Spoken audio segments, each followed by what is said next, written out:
Good afternoon, everybody. Gosh, I have, man, wow, I cannot believe today's here already. So, if you've read the title of the video, you know that I'm gonna be pulling the engine out of my 73 Camaro today. If you guys are new to the channel, you don't know what's going on, or you don't even really care, here's what's going on. I bought my dream car, which was a 73 Camaro, not 73 specifically, just 1970 to 73, first models of the Gen 2 Camaro, the second gen. Ever since I was a kid, I've been in love with this body style, the split bumper Camaro specifically. It's just been a dream of mine to own one of these and do a resto mod, kind of. And that's what I'm doing. I'm doing a full LS swap in my garage. That's the idea. I've never done an LS swap before. I'm learning as I go, and I'm sharing every bit of information that I've found along the way. I'm gonna kind of take you through the steps, step by step, on what I do with this car specifically. There's tons of LS swap information out there, but there's not great videos. The videos that you find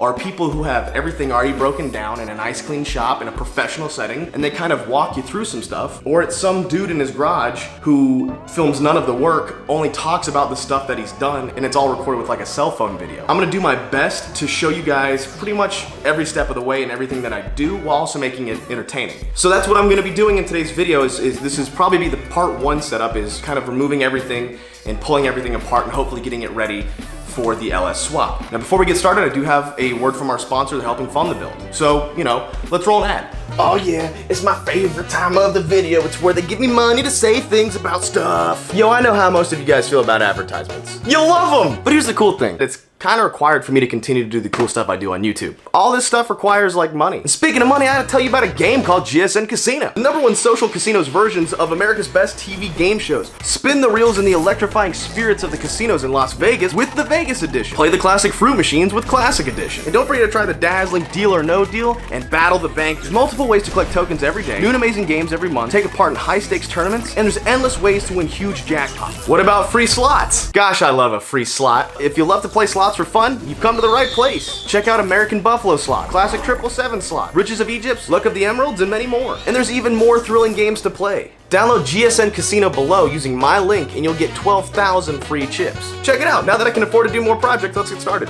All right, thank you very much for helping me kind of perform an LS swap in my garage and helping me learn and get better at stuff. Now, the first step is not to just start tearing everything apart. My garage is in no condition right now to house an LS swap build. This is what I mean.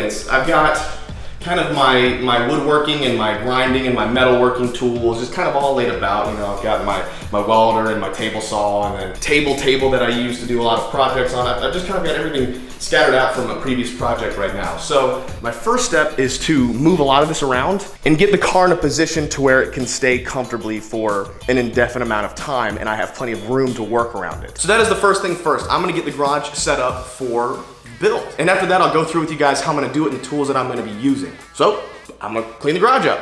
All right, so now I've got my garage set up the way I'm gonna need it with all my tools for the swap. I did go to Harbor Freight today and pick up a couple tools that I needed, and I spent about $150 to $200 on stuff that I'll need for the swap, and I'm gonna go over that with you guys in just a second. Starting from left to right, I've got a drain container. This is the most important here. I've had this, so I didn't have to go spend money on this, but you can get these Pittsburgh ones for under $100. This is a engine hoist. It's the 1-ton engine hoist, adjustable like 3 or 4 different ways. And I've used this thing to pick up whole motorcycles before, and it's been super easy to use. It's cheap and it works good, and that's exactly what I got it for. And on top of that, I also got one of these engine levelers. It's basically just a couple hooks, chains, and a scroller to balance your engine when you're hoisting it out and make things easier on you. I also got rollers. As you can see, I've got 2 of the cheaper ones and 2 like the heavier duty ones. However, these are like 5 times more expensive than these. One of these is like 50 bucks. A pair of those is like 30 bucks. Heavy duty jack stands. And I've also got some ones that are a little bit shorter just in case I need them, but I basically plan on having the whole vehicle sit on these at one point, and I'll be underneath the vehicle a lot. Important that I have good heavy duty jack stands to protect me. And then I have just a couple of wheel chocks back there. I've had those for a little while, I haven't used them. Then an engine stand. I've never used an engine stand before. It'll be new because I've never pulled an engine out, just the engine by myself. I probably won't even bother putting a 350 on this. This will be for the LS1 when I get it. This is more for when I go to actually build the motor. I'll put the engine on here and work on it there. Good old-fashioned trusty jack. The second most important thing on the entire list is a good fan. Since I'm doing this in my garage, it's gonna be hot and I wanna stay as comfortable as possible. Carb cleaner, brake parts cleaner, WD-40, oil, just, you know, to have. And then of course, you know, just some basic stuff. I got a couple of impacts if I need them. Ratchet wrenches, box ends, a million sockets, torque wrenches, screwdrivers, files, Allen keys. Gotta have some good sockets and wrenches. And then there's this, which is the most important thing, which is water. I cannot stress enough to you guys how important it is to when you're working in the garage and you're getting sweaty and you're working hard and you're doing stuff, is to stay hydrated. I don't say it enough, but it's important to make sure you stay nice and hydrated when working in the garage, or just any work in general. It's important to stay hydrated, or not even for work, but stay hydrated. And I don't mean maybe. I am going into this pretty much blind, but it's an old car, and I wanna let you guys know before you start any project like this, you can do it. It's just nuts and bolts. But enough talking, I'm gonna move the car in here, get it positioned.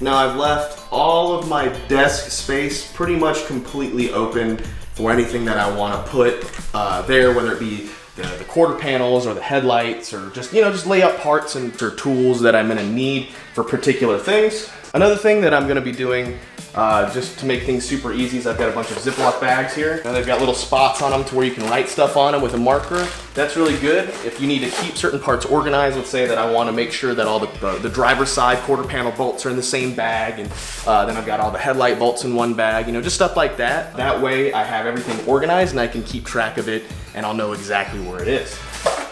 Step number one, I gotta pull the hood off. Looks like there's just 4 bolts holding on the whole hood. 2 there, 2 there.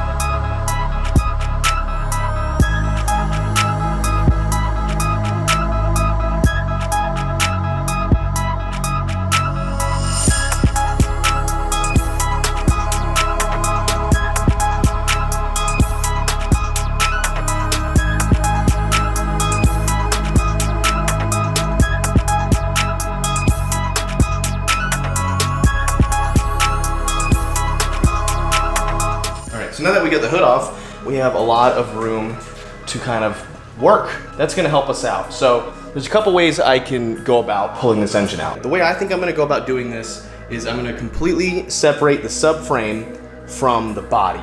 And I wanna do this so I know how everything goes together and I don't have to be guessing when it comes time to paint, because when it comes time to paint, I'm gonna take it all apart anyway. I think the best way for me to do this would be to pull the whole front end off. Yeah.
right, so I have a bolt right here that connects these two panels together. There might be another one underneath. Yep, there's another one underneath here too. So we got these two here. There's another bolt here. This one is from the Crossmembr. This is radiator housing. It looks like radiator supports. There's a nut down here. There's two up here. Then it seems like there's about 2 or 3 that are hidden amongst here. Disconnect all the nuts and bolts that hold the front clip on. Then move on from there.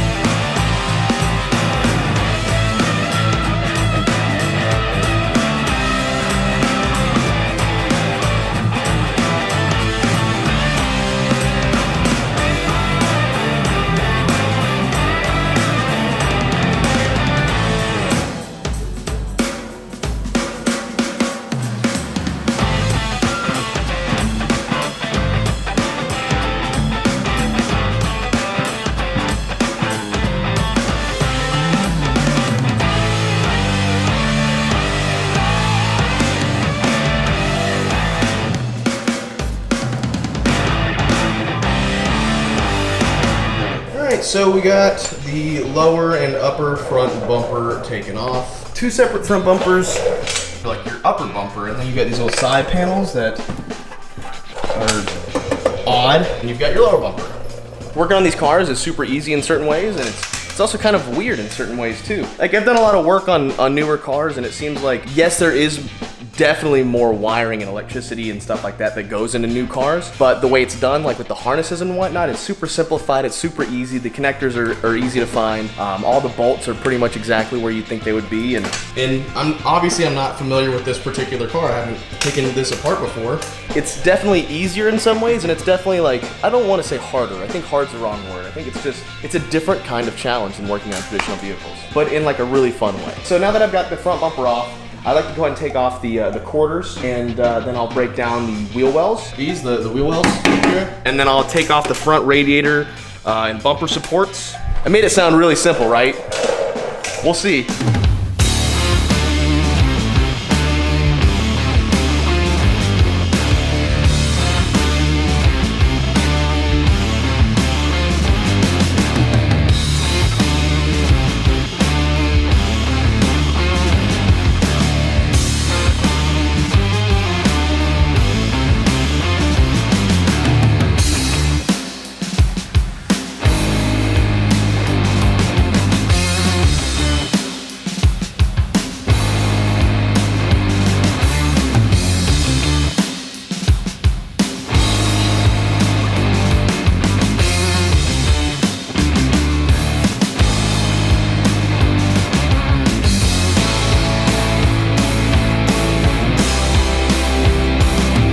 Got everything just kind of like tilted on its side right now. Originally I was just gonna pull off the quarter panel and then pull off the inner fender part. The whole thing is completely separate, no joke. This entire fender liner and fender are completely separate pieces of metal until you get right down here, where there is just a little pinch weld on this right here, on mine. I don't know, but I'm gonna be separating these pieces because that's ridiculous and it doesn't need to be like that. And that way I'll have my wheel liner and the fender as completely separate pieces.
Probably right now at this point I have maybe 3.5, 4 hours invested in time to pulling off the front end. It's been really simple up until now. But now that I'm in a new fresh day, what I'm gonna do is basically get the engine completely disconnected from the rest of the body. That means any sort of wiring or plumbing that's attached to the body, like where the hoses meet the heater core, pulling all that stuff off, getting it completely independent of itself, while still leaving it hooked up to the transmission so I can pull them out in one go. And then I will drop the whole subframe assembly in one go. Do you see what I'm saying?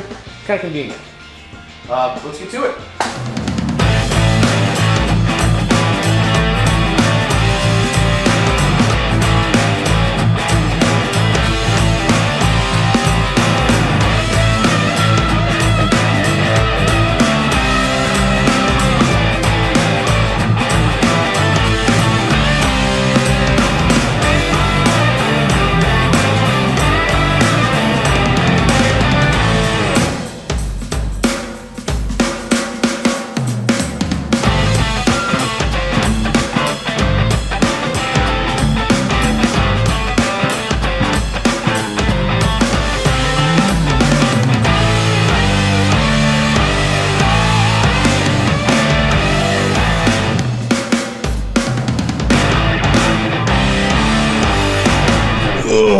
Let's get up underneath here. I believe this is my speedometer cable. I've got that disconnected. Got my shifter linkage disconnected right here. I can drop this part of the pan right here. It's just a little bracket. Just drop these 2 bolts. And then it should be pretty much get ready to pull the subframe out. I think that's realistically the last thing is the drive shaft and the shifter linkage. Now I don't know if you guys can see this, but I've marked the drive shaft basically where it mounts up to. I forget the actual name of what this is called. You make a mark to let you know where you pull the drive shaft out, so when it goes in, it's nice and balanced and everything's good to go. And yeah, disconnect the drive shaft and pull it out. There's just 4 bolts on here, I believe. 1/2 inch? I'll double check, but there's just 4 bolts that go all the way to this connecting joint right here.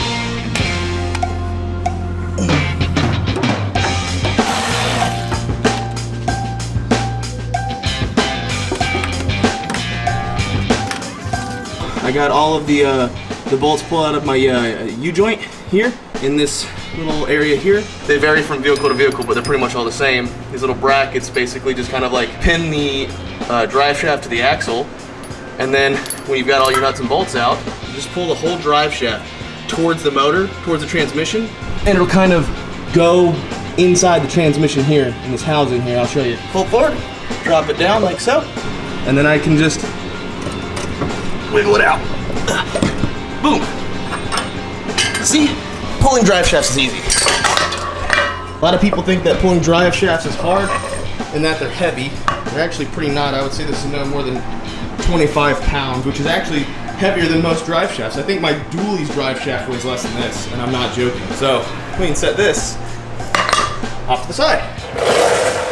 All right. So drive shaft is disconnected. Pretty much everything from the engine to the body is disconnected. There's like 1 or 2 more wires, and I kind of want to separate the firewall a little bit so I can kind of reach some of those wires.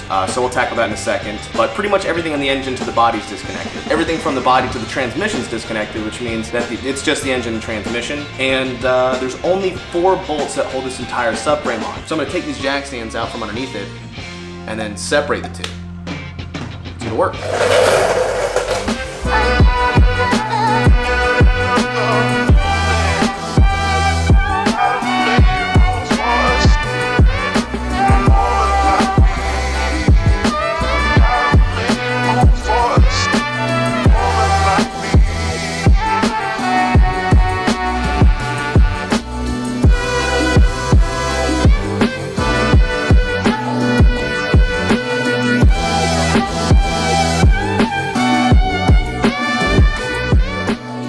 Alright, I'm having just a little bit of trouble. See, down in here, it's really hard to see, but there's the last mount that I need to separate the subframe from the actual body. It's a square receiver, I guess, almost like a nut, but it's not really a nut. It's supposed to be in this like little metal cage here, but the nut is pretty rusty and it's stuck. It's broken free out of this little cage here. Basically spinning now on the inside, and I can't get the last body mount out.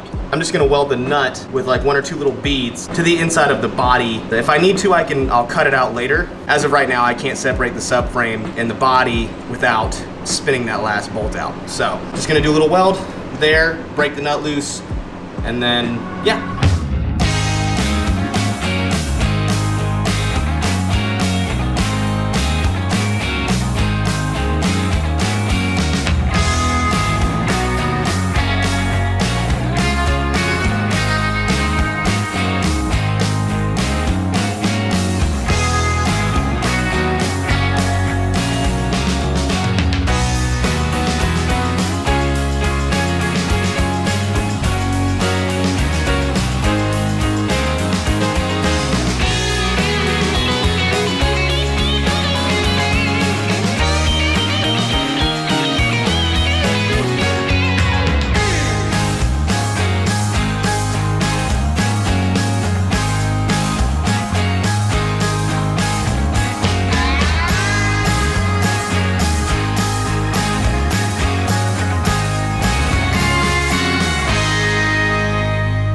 So now I have the engine, transmission, and all the front end with the subframe completely 100% removed. The last thing I told myself I wasn't gonna forget, and I did, but I forgot to take off the brake boosters, like just the piping that went from the brake booster so you could power the front brakes. I did forget, so like I did stretch this out a little bit. However, it doesn't really matter. This whole brake booster is completely shot. Like this thing is just trashed. And so is my steering column. It's been like this, and just wiggling it around really, I mean, like the seal is just completely shrecked. I had planned on replacing the brake booster with a modernized one anyway, especially with the LS that's going in it. I went a little bit more modern. One of these back here is stripped out. I might end up having to like cut this thing off to get it off. That is for a different day. The goal now is to get the engine and transmission out the thing. Like this is the most I've ever broken down a car by myself, especially in my garage. I've never done this before. I've never even come close to anything like this. I won't lie, I don't know where I got the balls to do it, but for the most part, everything seems to be working out really well. So let's yank an engine out.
Alright, so I think this is going to be an excellent place to end the video today. I'm still waiting on some parts, and I really can't do anything more for a little while until I get some parts in. We've got the engine and transmission out, and I think the next video is going to be putting the new engine and transmission in and getting everything kind of like ready to go. And this is going to be where I tell you what the engine and transmission is. It's going to be pretty simple, and some of you guys are going to be like, what? But let me explain. So what we're putting in an LS1. This is a completely stock LS1 out of a 99 to 2001 Trans Am, but just your basic bone stock LS1. Still has the OEM headers on it. There's no cam or anything like that. It's, like I said, 100% stock. And then behind it, I have a 4L60E transmission. This is gonna be the part that concerns some people because I've heard a lot of horror stories about the 4L60E. People saying that it can't handle much more power than stock. I'll be rebuilding it sooner, it'll blow up, but just hear me out. This one right here is a completely stock 4L60E.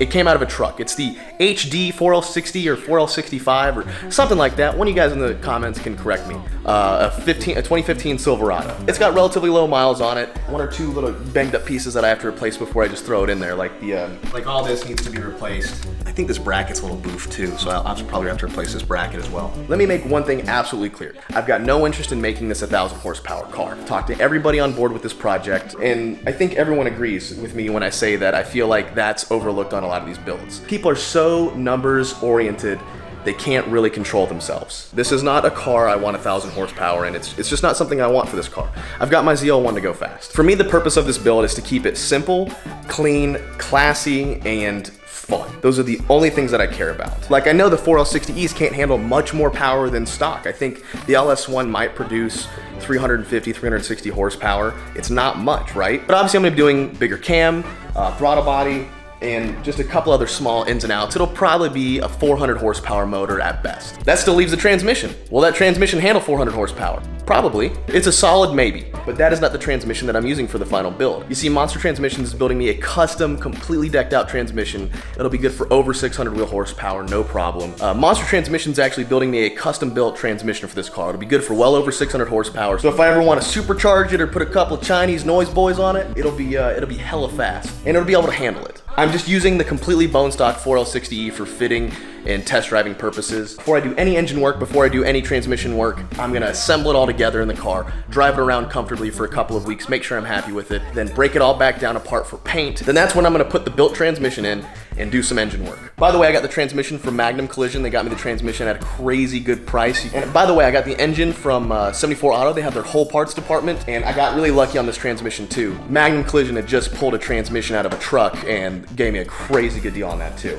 So shout out to both 74 Auto and Magnum Collision. Appreciate you guys. And on top of that, it keeps getting better. I'm partnering up with Holley Performance and Detroit Speed. Like, together, you heard that correctly. Detroit Speed and Holley Performance are like, you know what, Dan? You're different, but we like you. And they've got a whole slew of parts for this car. I'm not joking when I say that this is probably gonna be the baddest and cleanest 73 Camaro on the road in the next coming months when it's done. I know it looks kind of weird and defeating right now because it's sitting in parts in my garage, but I mean, there's some really awesome builds, some off-the-wall shit, but I think that this thing will have a special place in my heart, obviously, and then on the internet as well. As you know, some dude just kind of learns how to do stuff. I mean, every part of this car is gonna be exactly how I want it. And I think it's gonna really blow a lot of people away. And what's even better is that I could not ask for a better group of people to follow me along the way. You guys have been incredibly nice and supportive to me for the past couple of months, and to each other, respectfully in the comments, for the past year. 2019 has been out of the water for me. I can't imagine it, and I really appreciate you guys, and we got a lot of stuff to do. I got a lot of stuff to learn. Again, thank you guys, I love you, and we'll see you in the next video.